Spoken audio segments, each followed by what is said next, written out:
Have you ever poured every dollar, every sleepless night, every ounce of love you had into someone, only for them to turn around and tell you that you weren't good enough to stand beside them? That's exactly what happened to me the day my only son looked me straight in the eyes and said, "Please, go." But what he never expected was that his perfect wedding would collapse in front of 100 witnesses and that I would finally choose my own dignity over his pride. If you've ever felt invisible in your own family or questioned your worth, this story is for you. Don't forget to subscribe so you never miss the next chapter of my journey like this video.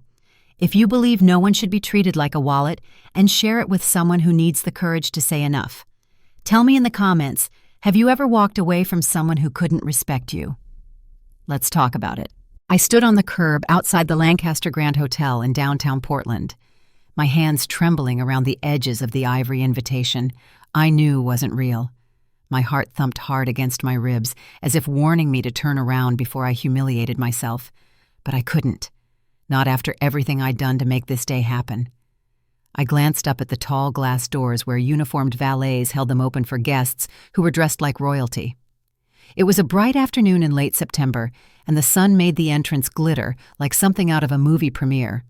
I clutched the satin purse at my side, feeling the faint outline of the cashier's check inside $90,000. $90,000 I'd poured into my son's wedding without so much as signing my name, because Brandon Miller, my only child, had made it clear, "Mom, this is going to be a high society event. Vanessa's family, they expect a certain kind of crowd, a certain kind," which meant not me. I'd spent 40 years building Miller's Sweet Corner Bakery from a dingy little shop on Fifth Avenue into a landmark people came to for every birthday cake and wedding dessert in town. My late husband, Michael, used to call me unstoppable, and I had been until now. Standing in front of this hotel in a new navy blue dress I'd never have dared buy for myself, I felt anything but unstoppable. I felt like a woman about to trespass on her own family's happiness. Still, I squared my shoulders and took a breath. If I turned away, I'd regret it the rest of my life. This was my son's wedding. My granddaughter Sophie would be there, and she was the only person who ever called to see how I was doing. I'd promised her I would come. She didn't know I was paying for everything. No one did. Brandon had told everyone Vanessa's parents were footing the bill, which was a lie so enormous I could hardly stand to swallow it.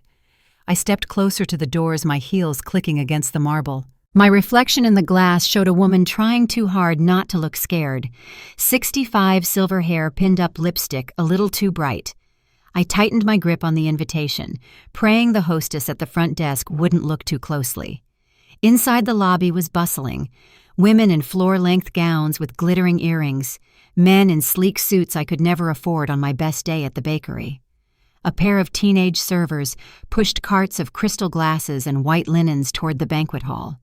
I felt the stares the moment I walked in, some curious, some dismissive. Like I didn't belong. Maybe I didn't. But I'd earned the right to witness this day more than any of them. My pulse hammered as I approached the reception table where a young woman in a black blazer smiled politely. "Good afternoon, ma'am. May I see your invitation?" I swallowed, forcing myself to smile. My fingers were damp when I handed over the fake envelope Brandon had mailed me months ago so I wouldn't feel left out, he'd said on the phone. A cruel little lie to keep me pacified. The hostess flipped it open, her eyes scanning. For a second she looked uncertain. My stomach lurched. "Mrs. Catherine Miller?" she asked. "Yes," I said, and the word sounded smaller than I meant it to. She hesitated, then nodded, handing it back. "Welcome. The ceremony will start in 20 minutes in the grand ballroom." I let out a shaky breath. She didn't know it was a dummy invite. She didn't know I'd bankrolled every inch of this place, the flowers, the music, the gold-trimmed menus that everyone would soon be admiring.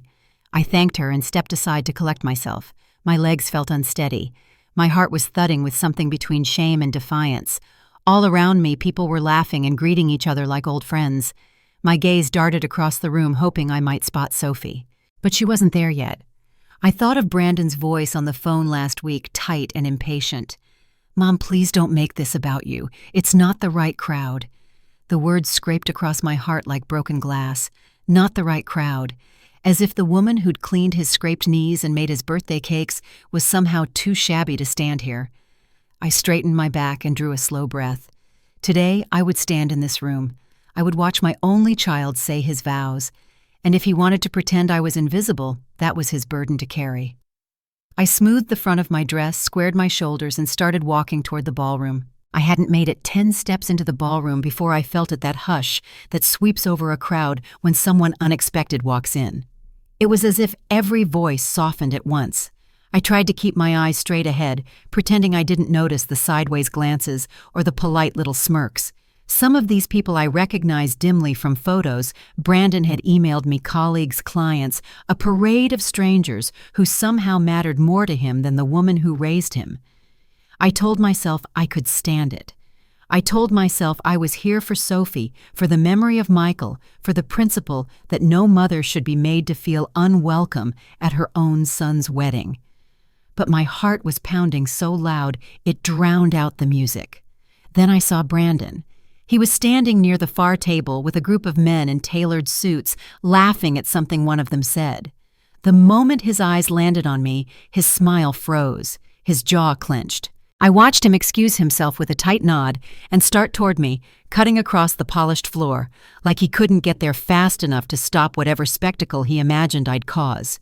He didn't even greet me, didn't say hello or offer me so much as a nod. He reached for my elbow with a grip that was almost painful and steered me away from the center of the room. My heels scraped the floor and I had to swallow the lump in my throat. "Mom." His voice was so low I almost didn't hear it. "What are you doing here?"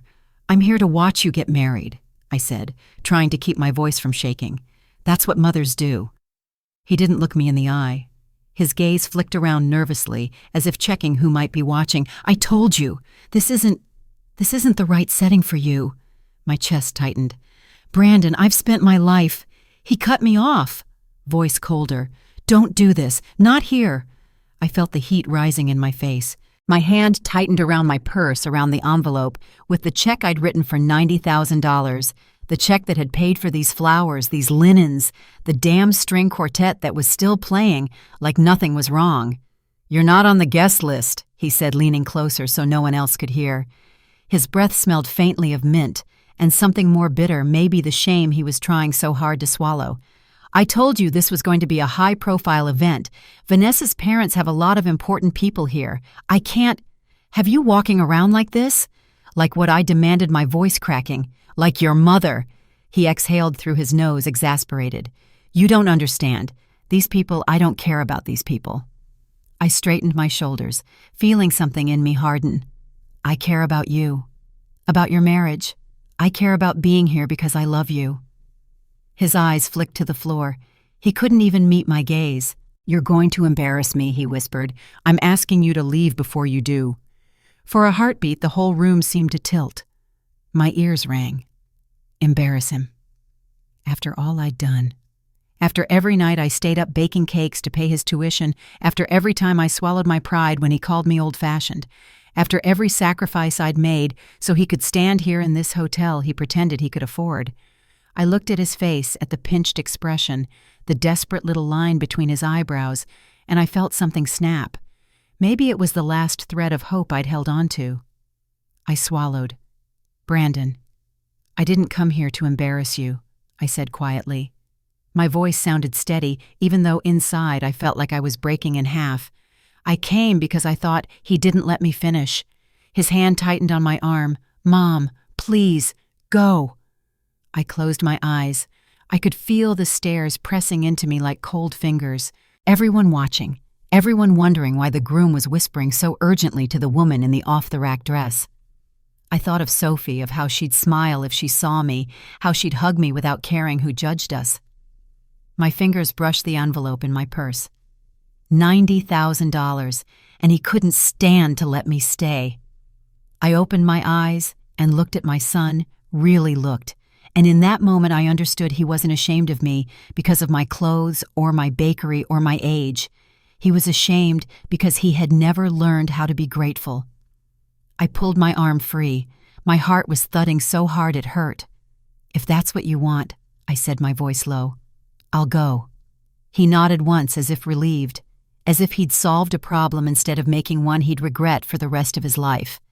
And then, without another word, I turned and walked out of the ballroom past the rows of orchids and the servers balancing trays of champagne I had paid for. My steps felt shaky, but each one carried a little more certainty. I had spent 65 years putting everyone else first. That ended today. I didn't let myself cry until I was alone in the car. I sat behind the wheel, staring through the windshield at the glittering entrance to the Lancaster Grand Hotel. For a moment, I couldn't feel my hands. My heart pounded so hard it felt like it would crack my ribs. Outside, the valets moved briskly, parking BMWs and Teslas for guests who would soon be sipping champagne in the ballroom I had paid for. All of it, the orchids draped over the archway, the calligraphy menus, the 6-tier wedding cake flown in from Seattle, was funded by the savings I'd spent a lifetime earning. And my son had looked me in the face and told me I didn't belong. I pressed my shaking palms against the steering wheel, trying to breathe. My chest felt like it was caving in. I thought of Michael, of the quiet way he used to stand behind me when I felt outmatched by the world, how he'd rest his hand on my shoulder and say, "Kitty, you're stronger than you know." Maybe I was. I forced myself to lift my purse from the passenger seat. My fingers fumbled with the zipper, digging for my phone. The screen lit up in my hand, and for a second, I saw Sophie's smiling face on the background photo. My granddaughter, the only person in that building who would have run to hug me. I thought of her in a bridesmaid dress, looking around for me, wondering why I wasn't there. I swallowed back the guilt and unlocked the phone. My thumb hovered over Brandon's contact. For an instant, I imagined calling him. I pictured myself begging, pleading for the scrap of dignity he refused to offer. But I'd done enough of that in my life. Instead, I tapped the number for the bank. My throat was dry as I waited for the call to connect. A woman's bright voice came through the speaker. "Good afternoon, this is Cynthia at First Oregon Trust. How can I help you today?" My voice was a rasp. "This is Catherine Miller. My account number is 4821937009. I took a ragged breath, steadying my tone.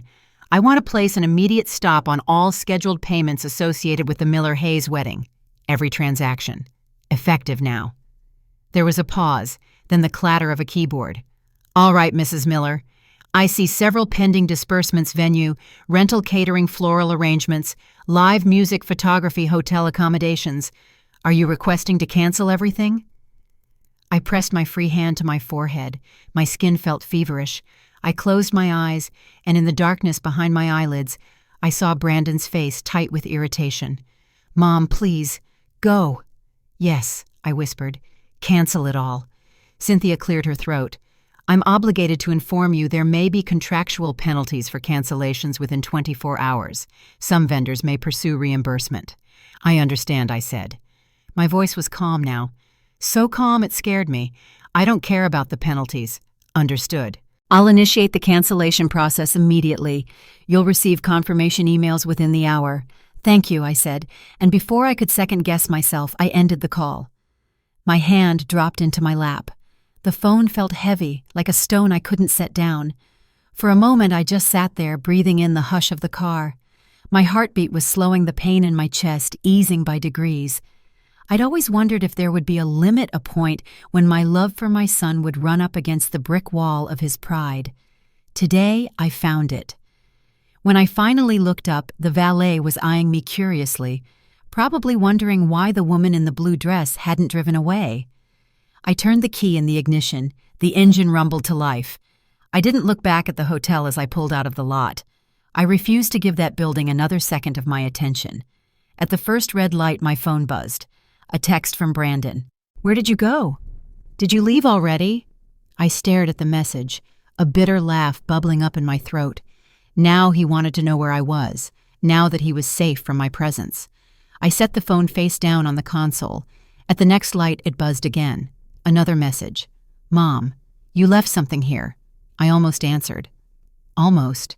But then I thought about what it was my dignity left in the doorway when he told me to go. No, I hadn't left anything behind worth reclaiming. When I pulled into my driveway 15 minutes later, I sat in the car a long time. My hands were finally still. My heartbeat had settled. A strange, steady relief settled over me, heavier than grief, but cleaner somehow. I had done the unthinkable. I had said no.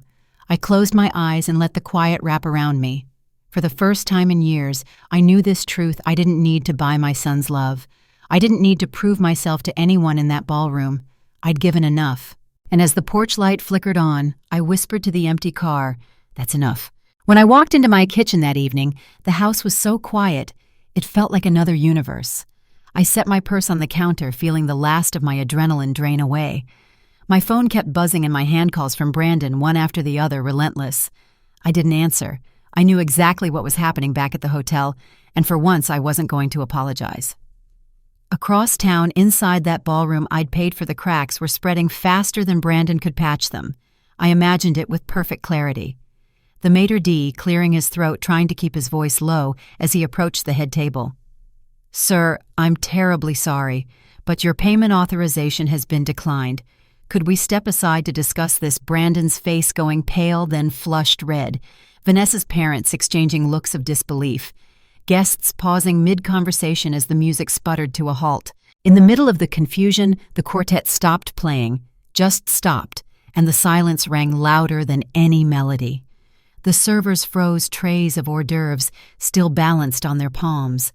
I could see it all in my mind, like a scene I'd waited years to witness. Only I hadn't ever dreamed it would feel so final. Vanessa's voice rose above the murmurs, sharp enough to cut through the hush. "What do you mean the payment failed?" The banquet manager, a man in a black vest and bow tie, tried to keep his tone neutral. "Unfortunately, ma'am, our system shows the funds have been revoked. We can no longer proceed with service unless the balance is settled immediately." Brandon must have fumbled for his wallet, his phone, anything to make it look like he had control. But he never did, not really. All he ever had was my willingness to stand behind him, to cover his mistakes, to save him from humiliation. That ended tonight. I could picture Vanessa's father stepping in, demanding an explanation, his voice booming across the tables. Guests staring, whispering, pulling out their own phones to record. My phone vibrated again, another call from Brandon. I set it face down. Then a new name flashed on the screen. Sophie. My heart pinched at the sight of it. For her, I would pick up. I swiped to answer, pressing the phone to my ear. "Grandma." Her voice sounded unsteady, like she was trying not to cry. "Where are you?" "I'm home," I told her quietly. It's chaos here." Her words tumbled out in a rush. "They just announced that the wedding bills weren't paid. Dad is freaking out. Vanessa is crying. Her parents are furious. People are leaving. Grandma, what's happening?" I closed my eyes, picturing her standing in that wreckage, too kind to deserve any of it. "Sweetheart," I said, keeping my voice calm even though my chest ached, "none of this is your fault." "But no." I cut her off gently. "You listen to me. I love you, and you did nothing wrong. This was between me and your father." There was a pause on the line, a tiny shudder in her breathing. "Grandma, did you do this?" I rested my hand over my heart, feeling it beat steady and certain. "Yes," I whispered. "I did." Another silence. Then so soft I almost missed it, she said, "I'm glad you finally stood up for yourself." Tears pricked the corners of my eyes, but I blinked them away. I would not cry again today. "Thank you, Sophie," I murmured.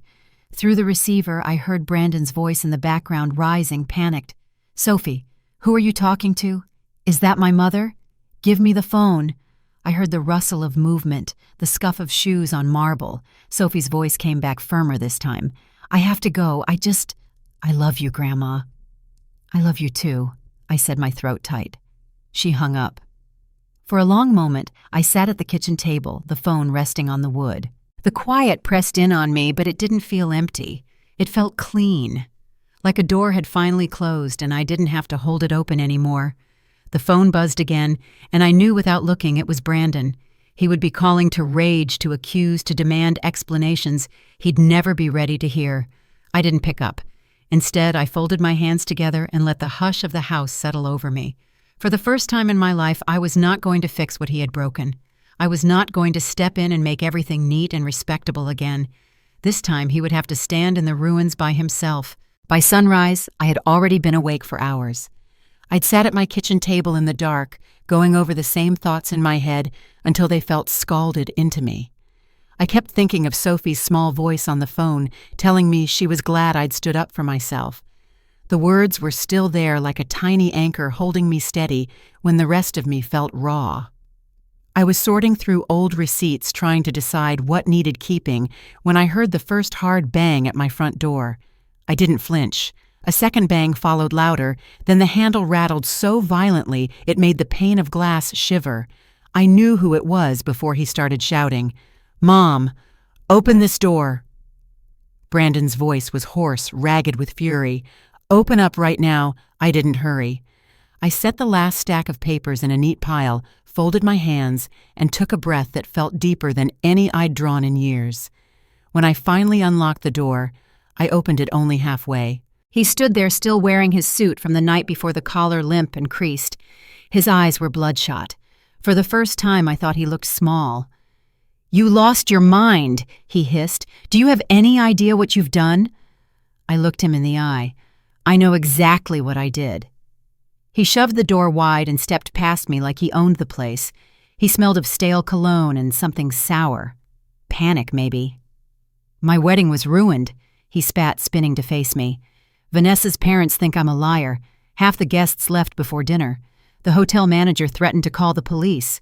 I folded my arms. "Then maybe you shouldn't have lied." He gaped at me as if he couldn't believe I'd dare talk back. "Lied. You think this is about that? You embarrassed me in front of everyone. You humiliated me." I kept my voice calm, even though my hands had begun to tremble. "No, Brandon. You humiliated yourself the moment you told your own mother to leave her son's wedding like she was nothing." He slammed his palm against the wall, making a framed photo rattle. "You're unbelievable. I'm done," I told him. "I am done pretending this is normal, done paying for your respect. You think this makes you look strong," he demanded. "You think everyone's going to admire you for this. They're going to pity you, Mother. You'll be the bitter old woman who couldn't stand seeing her son succeed." I felt something flicker inside me, something almost like pity, but it went out just as quickly. Success isn't measured by the size of a reception hall or how many zeros are on the bill, I said.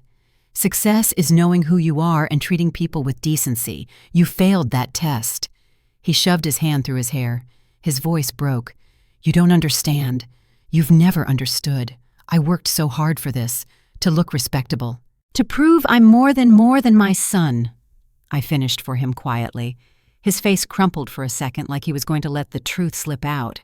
But then he straightened his jaw, locking. "I need you to call the bank," he ordered. "Transfer the money back. They're demanding payment today." I shook my head. "No." His mouth opened closed. For once, he seemed speechless.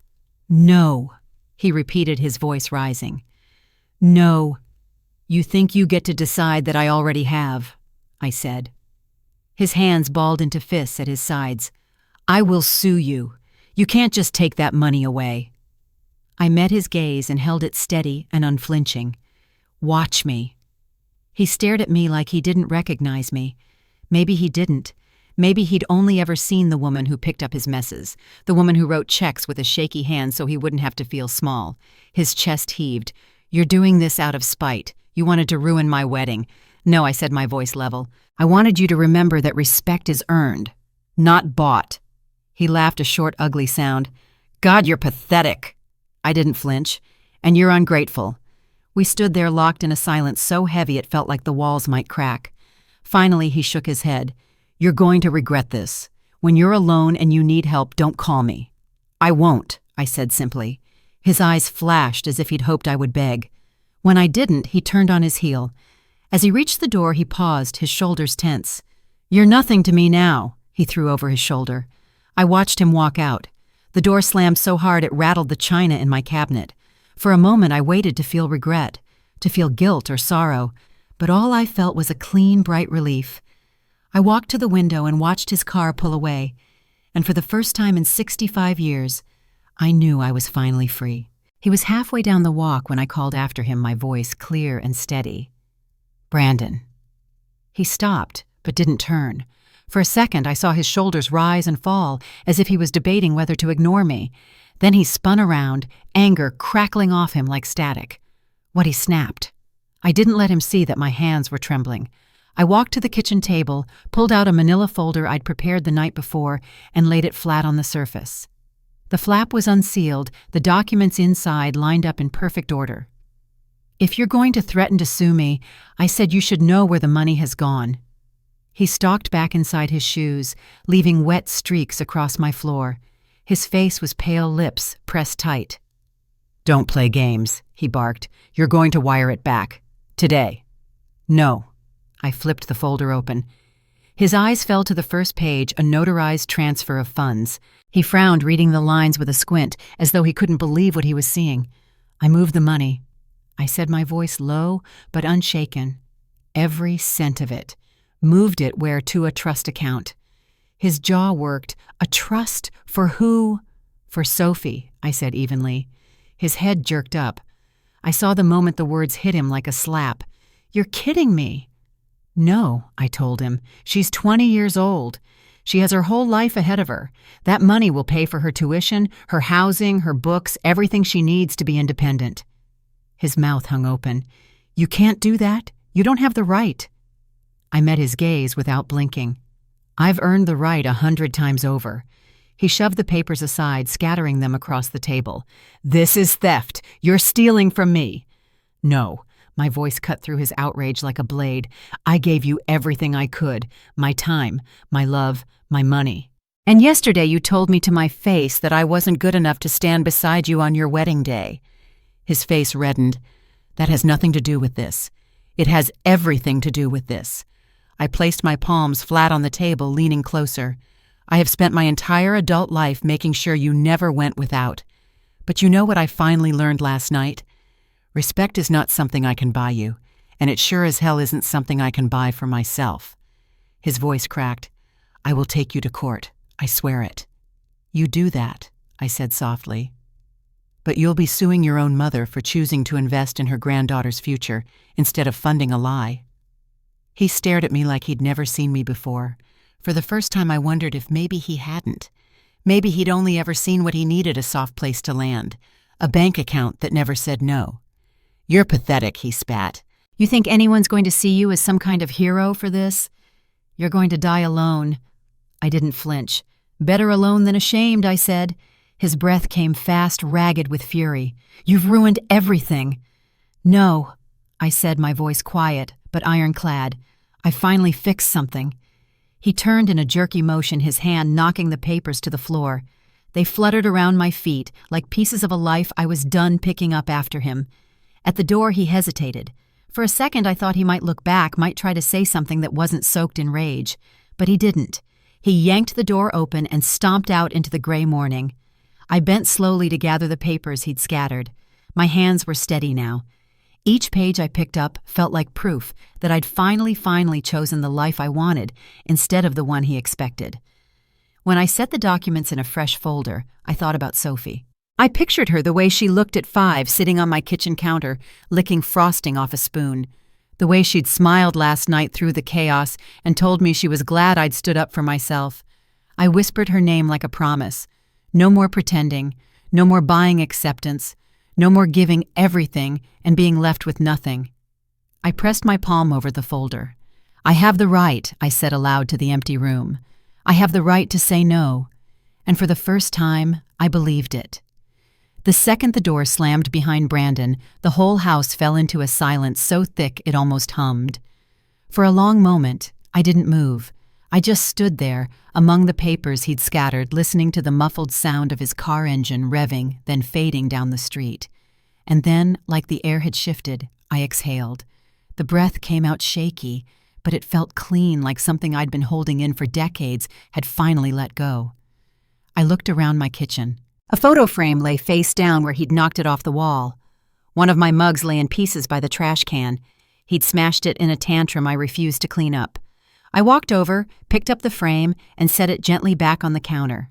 My thumb brushed the glass. It was a picture of me holding Brandon when he was a toddler, his little hands wrapped around my neck. His smile in that photo was so bright, so certain of my love. And for years I'd told myself that if I just gave enough, he'd come back to that boy who knew I was enough too, but no more. I let the picture stand where it was unbroken. I stepped over the shards of the mug without a flicker of regret. If he wanted to leave a mess in my house, it could stay right there, proof I wasn't covering for him anymore. I pulled out the notepad I kept on the side table. The same one where I had written grocery lists and appointment reminders, and more times than I could count little notes to remind myself who I was when the world tried to tell me otherwise. At the very top of the page, I wrote in big block letters, "Things I will do for myself." I numbered the lines one by one. My pen felt heavy and deliberate in my hand. 1. Pack up the house. I glanced around the kitchen. These walls had held so many memories, good and bad, but none of them owned me. 2. List the bakery for sale. My chest tightened a little as I wrote that.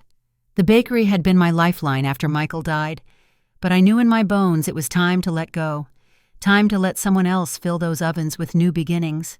3. Buy a plane ticket. Anywhere I want. The words came out steadier than I expected. For years I'd promised myself that someday I'd see the ocean someplace warm, someplace I didn't have to be anyone's mother or benefactor.